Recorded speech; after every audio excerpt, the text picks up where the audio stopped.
ഇന്ന് രാവിലെ ഇച്ചിരി കപ്പ വേവിക്കാൻ പോവാ. മലയാളി ഒരിക്കലും മറക്കാത്ത ഭക്ഷണം പാട്ടുകപ്പയാണ്. പാട്ടുകപ്പ വേവിക്കാം. അതിൻ്റെ കൂടെ കിളിമീൻ കറി വെക്കണം. ഇന്ന് കിളിമീനാണ് കിട്ടിയത്. അപ്പം അതിനൊരു തയ്യാറെടുപ്പില്ല. ഇനി മീൻ വെട്ടിക്കൊണ്ട് വരട്ടെ. കപ്പ കഴുകി അടുപ്പ് വെച്ചു.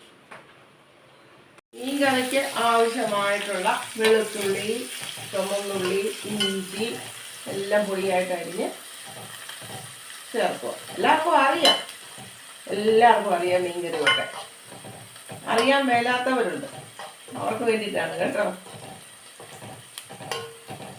ഇനി ഇതൊന്ന് ചെറുതായിട്ട് മൂത്ത് കഴിയുമ്പോൾ വേണം മുളക് പൊടി, മഞ്ഞൾ പൊടി, ഉലുവാപ്പൊടി ഇടുക. ഞാൻ മല്ലിപ്പൊടി ഇടത്തില്ല മീൻ കറിക്ക്.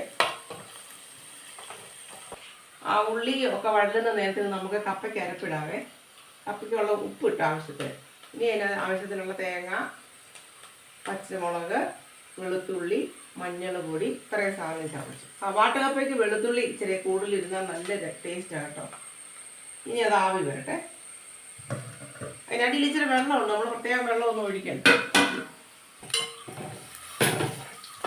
നേരത്തെ ശകല ഉള്ളി മൂട്ടി മുളക് പൊടി, മഞ്ഞൾ പൊടി, ഉലുവാപ്പൊടി. ഞാൻ മല്ലിപ്പൊടി ഇടത്തില്ല. അത് നല്ലപോലെ മൂത്ത് ആ പച്ചമണം ഒന്ന് മാറിക്കഴിയുമ്പോൾ പുളിയും വെള്ളവും പൊടി. കുറച്ച് മീനേ ഉള്ളൂ. പെട്ടെന്ന് തയ്യാറാക്കും. 1/2 കിലോ മീനേ ഉള്ളൂ. അതുപോലെ മുളക് പൊടിയുടെ ആ പച്ചമണം ഒന്ന് മാറി കഴിയുമ്പോൾ ഈ പുളിവെള്ളം ഒഴിച്ച് ആവശ്യത്തിന് ഉപ്പും ഇട്ട് നമ്മൾ തിളപ്പിച്ച് കഴിഞ്ഞിട്ടാണ് മീൻ പറക്കിയിടുന്നത്. നമ്മുടെ മീൻ കറിയുടെ പുളിവെള്ളം എല്ലാം കൂടെ തിളച്ചേ. ഇനി മീൻ കഴുകി നിരത്തിയിടുക. കരിയാപ്പില അതിനിടയ്ക്ക് ഇട്ടു, ഉപ്പും ഇട്ടു. ഇനി ഒന്ന് തിളച്ച് നമ്മുടെ ആവശ്യത്തിന് പറ്റി വരട്ടെ.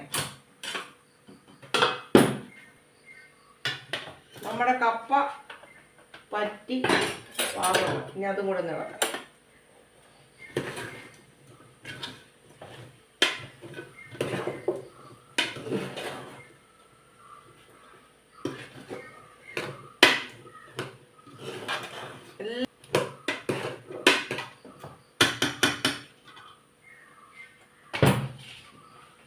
എല്ലാം വായു.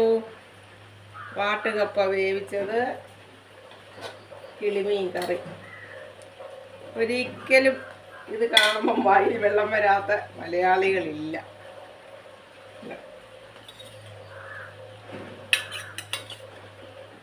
ഇതാണ് ഓടി എല്ലാവരും കഴിക്കാം. വാട്ടുകപ്പ വേവിച്ചതും കിളിമീൻ കറിയും. മത്തിയായിരുന്നു കോമ്പിനേഷൻ, പക്ഷെ മത്തി കിട്ടിയില്ല, കിളിമീനാണ് കിട്ടിയത്. ഇതുകൊണ്ടങ്ങ് തൃപ്തിപ്പെടേ. എല്ലാവരും വാ.